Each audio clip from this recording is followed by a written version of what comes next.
പിതാവിൻ്റെയും പുത്രൻ്റെയും പരിശുദ്ധാത്മാവിൻ്റെയും നാമത്തിൽ ആമേൻ. എൻ്റെ പ്രിയപ്പെട്ടവരെ, ഇന്ന് ജൂലൈ 4 ശനിയാഴ്ച.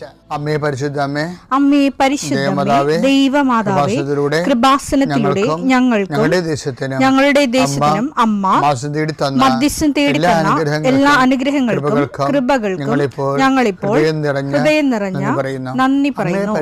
അമ്മേ പരിശുദ്ധമേ, ദൈവമാതാവേ, 2004 ഡിസംബർ 7 ഉച്ചകഴിഞ്ഞ് 2:30 കൃപാസനത്തിൽ സംഭവിച്ച അമ്മയുടെ പ്രത്യക്ഷപ്പെടലിനെക്കുറിച്ച് തിരുസഭയ്ക്ക് സമർപ്പിച്ചിരിക്കുന്ന പഠനരേഖകളുടെ മേൽ സഭാത്മകമായ പഠനം ആരംഭിക്കുവാൻ ഞങ്ങൾ പ്രാർത്ഥിക്കുന്നു. അമ്മേ പരിശുദ്ധമേ, ഭൂസ്വർലോകങ്ങളുടെ രാജ്ഞിയായ അങ്ങേയ്ക്ക് ഭൗമസംരക്ഷണത്തിനായി പ്രപഞ്ചപ്രകൃതിയെ തന്നെ തിരുസഭ പ്രതിഷ്ഠിക്കുവാൻ ഈ പ്രത്യക്ഷീകരണം വഴി ഇടയാക്കണമേ. പരിശുദ്ധമേ, ജപമാല മാതാവേ, സകല കൃപാസനം പ്രാർത്ഥനയോടും ചേർത്ത് ഞങ്ങളിപ്പോൾ പ്രാർത്ഥിക്കുന്ന ഈ കുടുംബത്തിന്റെ പ്രത്യേക നിയോഗം പറ മക്കളെ.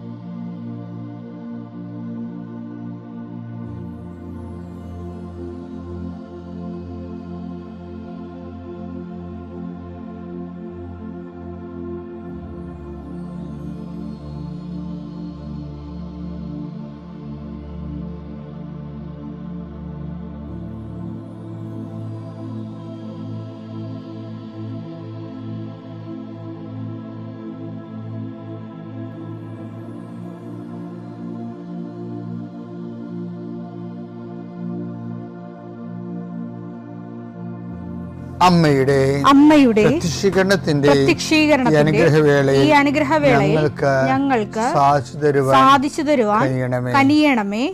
ആമേൻ. വിശ്വാസ പ്രമാണം. സർവശക്തനായ പിതാവും ആകാശത്തിന്റെയും ഭൂമിയുടെയും സൃഷ്ടാവുമായ ദൈവത്തിൽ ഞാൻ വിശ്വസിക്കുന്നു. അവിടുത്തെ ഏകപുത്രനും ഞങ്ങളുടെ കർത്താവുമായ ഈശോമിശിഹായിലും ഞാൻ വിശ്വസിക്കുന്നു. ഈ പുത്രൻ പരിശുദ്ധാത്മാവിനാൽ ഗർഭസ്ഥനായി കന്യകാമറിയത്തിൽ നിന്ന് പിറന്ന് പൊന്തിയോസ് പീലാത്തോസിന്റെ കാലത്ത് പീഡകൾ സഹിച്ച് കുരിശിൽ തറയ്ക്കപ്പെട്ട് മരിച്ച് അടക്കപ്പെട്ട് പാതാളങ്ങളിൽ ഇറങ്ങി മരിച്ചവരുടെ ഇടയിൽ നിന്ന് 3-ാം നാൾ ഉയർത്ത് സ്വർഗത്തിലേക്ക് എഴുന്നള്ളി സർവശക്തിയുള്ള പിതാവായ ദൈവത്തിന്റെ വലതുഭാഗത്തിരിക്കുന്നു. അവിടെ നിന്ന് ജീവിക്കുന്നവരെയും മരിച്ചവരെയും വിധിക്കുവാൻ വരുമെന്നും ഞാൻ വിശ്വസിക്കുന്നു. പരിശുദ്ധാത്മാവിലും ഞാൻ വിശ്വസിക്കുന്നു. വിശുദ്ധ കത്തോലിക്കാ സഭയിലും പുണ്യവാന്മാരുടെ ഐക്യത്തിലും പാപങ്ങളുടെ മോചനത്തിലും ശരീരത്തിന്റെ ഉയർപ്പിലും നിത്യമായ ജീവിതത്തിലും ഞാൻ വിശ്വസിക്കുന്നു. ആമേൻ. സ്വർഗ്ഗസ്ഥനായ ഞങ്ങളുടെ പിതാവേ, അങ്ങയുടെ നാമം പൂജിതമാകണമേ. അങ്ങയുടെ രാജ്യം വരണമേ. അങ്ങയുടെ തിരുമനസ് സ്വർഗത്തിലെ പോലെ ഭൂമിയിലും ആകണമേ. അന്നു വേണ്ടുന്ന ആഹാരം ഇന്ന് ഞങ്ങൾക്ക് തരണമേ. ഞങ്ങളോട് തെറ്റ് ചെയ്യുന്നവരോട് ഞങ്ങൾ ക്ഷമിക്കുന്നത് പോലെ ഞങ്ങളുടെ തെറ്റുകൾ ഞങ്ങളോടും ക്ഷമിക്കണമേ. ഞങ്ങളെ പ്രലോഭനത്തിൽ ഉൾപ്പെടുത്തരുതേ, തിന്മയിൽ ഞങ്ങൾ രക്ഷിക്കണമേ. ആമേൻ. നന്മ നിറഞ്ഞ മറിയമേ, സ്വസ്തി. കർത്താവ് അങ്ങയുടെ കൂടെ സ്ത്രീകളിൽ അങ്ങ് അനുഗ്രഹിക്കപ്പെട്ടവളാകുന്നു. അങ്ങയുടെ ഉദരത്തിൻ ഫലമായി ഈശോ അനുഗ്രഹിക്കപ്പെട്ടവനാകുന്നു. പരിശുദ്ധ മറിയമേ, തമ്പുരാന്റെ അമ്മേ, പാപികളായ ഞങ്ങൾക്ക് വേണ്ടി ഇപ്പോഴും ഞങ്ങളുടെ മരണസമയത്തും തമ്പുരാനോട് അപേക്ഷിക്കണമേ. ആമേൻ. കർത്താവേ, നിന്റെ ഉന്നതമായ നാമത്തിന് സ്തോത്രം ചെയ്യുന്നു. കർത്താവേ, നിന്റെ വിശുദ്ധ പൗരോഹിത്യത്തെ മഹത്വപ്പെടുത്തണമേ. കർത്താവെ, സഭയിലുള്ള സാന്നിധ്യം പ്രകടമാക്കണം. 40 വർഷം അർപ്പിച്ച കൃപയുടെ യുഗതിയായി കൃപാസ്ഥാനത്താരെ ജീവനോടെ പ്രത്യക്ഷപ്പെട്ട പരിശുദ്ധ അമ്മയുടെ മാധ്യസ്ഥത്തിലെ ഞാൻ അങ്ങയുടെ മക്കൾക്ക് വേണ്ടി പ്രാർത്ഥിക്കുന്നു. അമ്മേ, ഈ പ്രഭാതത്തിൽ എത്രയോ പേരാണ് അമ്മേ ഈ ഒരു പ്രാർത്ഥനയ്ക്ക് വേണ്ടി കൊതിച്ച് കാത്തിരിക്കണത്. അവർക്ക് എവിടെ എന്തെല്ലാമോ കാര്യങ്ങളുണ്ട്. ഇന്ന് അവരുടെ കഴിവിൽ നിൽക്കാത്ത കാര്യങ്ങളുണ്ട്. കർത്താവേ, അങ്ങയുടെ മക്കളുടെ കഴിവിൽ നിൽക്കാത്ത കാര്യങ്ങൾ, ആ കാര്യങ്ങളെ കുറിച്ച് ഓർക്കുമ്പോൾ ഭയവും പേടിയും പ്രയാസവും സങ്കടവും നിരാശയും ഒക്കെ തോന്നുന്ന വിഷയങ്ങൾ, വ്യക്തികൾ, അതെല്ലാം യേശുക്രിസ്തുവിന്റെ നാമത്തിൽ ഞാൻ ബന്ധിക്കുന്നു. കർത്താവേ, അങ്ങയുടെ മക്കള് ഇനി സമാധാനത്തിൽ വിട്ടേക്കണമെന്ന് പറഞ്ഞില്ലേ ഈശോ. ഞങ്ങളുടെ ദാസനെ സമാധാനം, എൻ്റെ രക്ഷ ഞാൻ എൻ്റെ കണ്ണുകൊണ്ട് കണ്ടിരിക്കുന്നു. അങ്ങയുടെ ദാസനെ സമാധാനം വിട്ടേക്ക്. സമയം ദീർഘദർശി പറഞ്ഞതുപോലെ അങ്ങയുടെ മക്കൾ ഈ പ്രാർത്ഥനയ്ക്ക് ശേഷം സമാധാനം കണ്ടെത്താൻ ഇടയാക്കണം പ്രാർത്ഥിക്കുന്നു. നിങ്ങളുടെ ജീവിത ചിന്തകള്, നിങ്ങളിന്ന് പോകാനിരിക്കുന്ന ഇടങ്ങള്, സംസാരിക്കുന്ന വ്യക്തികള്, ഒപ്പിടുന്ന പേപ്പറുകള്, എഴുതുന്ന രേഖകള്, എൻ്റെ മക്കള് ജീവിത ഉപായത്തിന് വേണ്ടിയും മേൽഗതിക്ക് വേണ്ടിയും ജോലിക്ക് വേണ്ടിയും ജോലിയുടെ അനുബന്ധ കാര്യങ്ങൾക്ക് വേണ്ടിയും എവിടെയെല്ലാം യാത്ര ചെയ്യുന്നു, ആരോടെല്ലാം സംസാരിക്കുന്നു, ഫോൺ ചെയ്തിട്ട് എന്തെങ്കിലും ഡേറ്റോ കാര്യമോ തീരുമാനമോ വാക്കോ പ്രവൃത്തിയോ തീരുമാനമോ കിട്ടാൻ വേണ്ടി കാത്തിരിക്കുന്നു. അതെല്ലാം മക്കൾക്ക് അനുകൂലമാവുകയും അത് ഈശോയുടെ നാമത്തിൽ ഞാൻ നിങ്ങളെ അനുഗ്രഹിക്കുകയും ചെയ്യുന്നു. എൻ്റെ കർത്താവ്, മനുഷ്യൻ്റെ ഭീഷണി കാരണം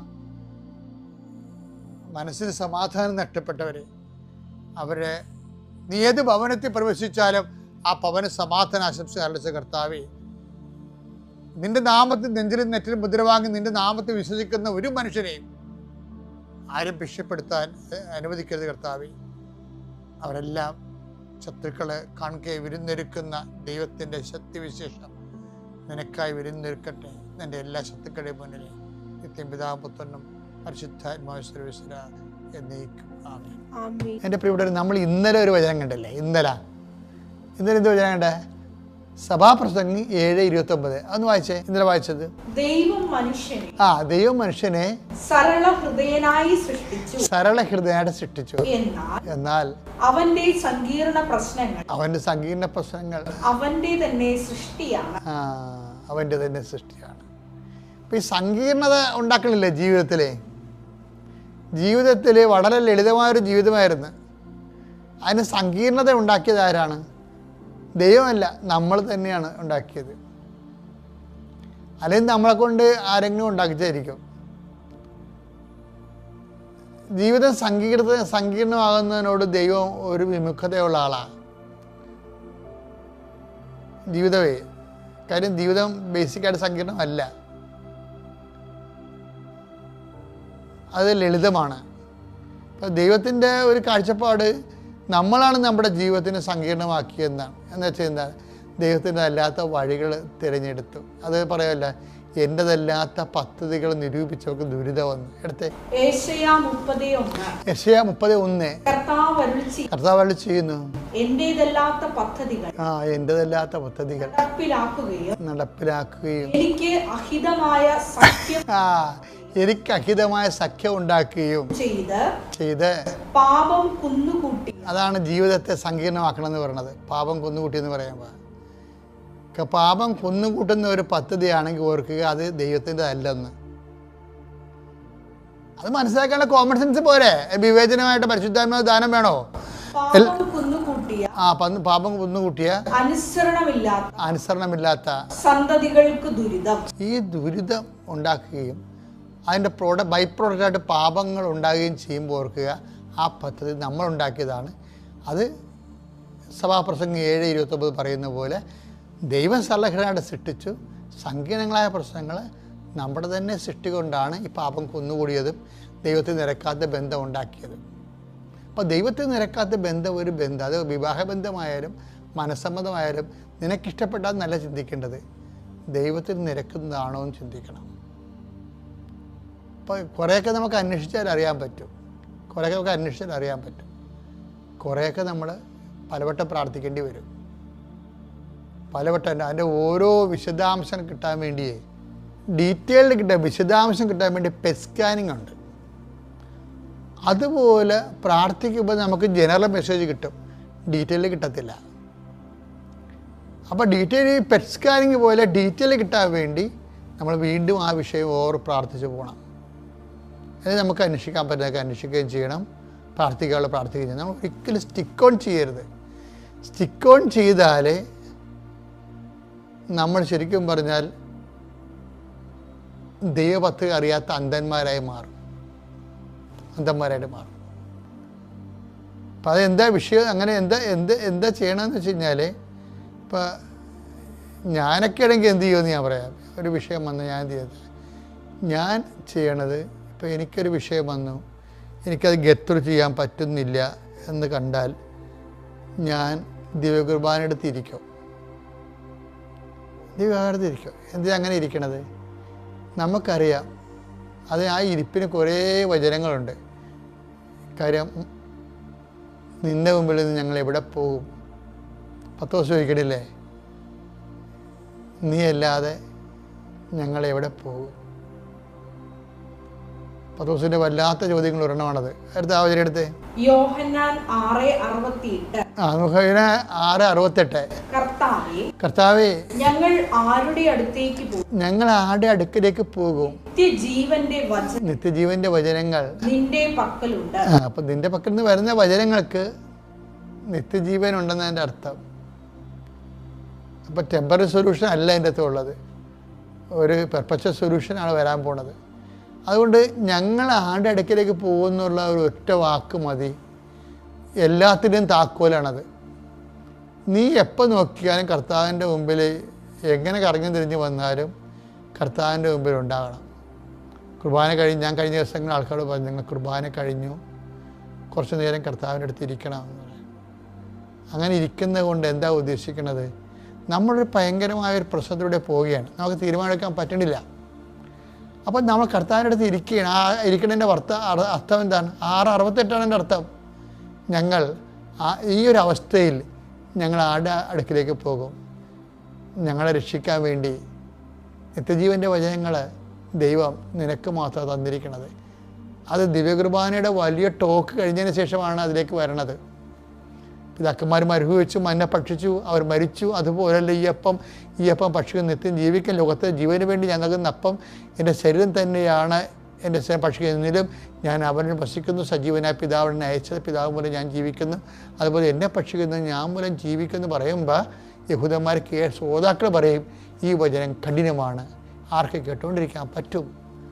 അങ്ങനെ ഓരോരുത്തരായിട്ട് അവർ പോയി. അവരെ പിന്നെ ഒരിക്കലും കർത്താവിനോട് നടന്നിട്ടില്ല എന്ന് വചനം പറഞ്ഞിട്ട് പറയും. ഈശോ ചോദിക്കും, നിങ്ങൾക്കും പോകണമെന്നുണ്ടോ എന്ന് ചോദിക്കും. അപ്പോൾ പത്രോസ് പറയുന്ന വാക്കാണ് 6:68 യോഹന്നാൻ, ഞങ്ങൾ ആരുടെ പക്കലേക്ക് പോകും? നിത്യജീവൻ്റെ വചനങ്ങൾ നിൻ്റെ പക്കലല്ലോ. അതായത് നമ്മൾ ദിവ്യകുർബാന മുമ്പിൽ ഇരിക്കുമ്പോൾ ആ ഒരു വചനമാണ് അവിടെ ഉള്ളത്. എന്താണ്? എന്തുകൊണ്ടാണ് നീ കുർബാന കഴിഞ്ഞിട്ടും വിട്ടുപോകാതെ കർത്താവിൻ്റെ അടുത്ത് ഇരിക്കുന്നത്? അതിൻ്റെ വചനം 6:68. എന്താണ്? ഈ ഒരു പ്രതിസന്ധിയിൽ സന്ദേശം കിട്ടണില്ല, തീരുമാനമെടുക്കാൻ പറ്റണില്ല, എന്തിനൊന്നും അറിയത്തില്ല, ഞങ്ങൾ ആരുടെ പക്കലേക്ക് പോകും? നിത്യജീവൻ്റെ വചനങ്ങൾ നിൻ്റെ കൂടെയാണല്ലോ. അപ്പം ദിവ്യകുർബാന ഈ വെറുതെ ഇരുന്നാൽ മതി. അങ്ങനെ പല ദിവസം ഇരിക്കുമ്പോൾ കർത്താവ് മനസ്സിലാകും, ഇവനോട് ഇത് പറഞ്ഞു കൊടുത്തില്ലെങ്കിൽ ഇവൻ പോകത്തില്ല, ഇവന് സീരിയസ് ആണെന്ന് മനസ്സിലാകും, ഇവള് സീരിയസ് ആണെന്ന് മനസ്സിലാകും. അങ്ങനെ ദൈവത്തെ നമ്മുടെ ജീവിതത്തിൻ്റെ ഗൗരവാവസ്ഥ മനസ്സിലാക്കിയെടുക്കാൻ കൂടി ഈ സഹവാസം നമ്മളെ സഹായിക്കും. പിതാവിൻ്റെയും പുത്രൻ്റെയും പരിശുദ്ധാത്മാവിൻ്റെ നാമത്തിൽ.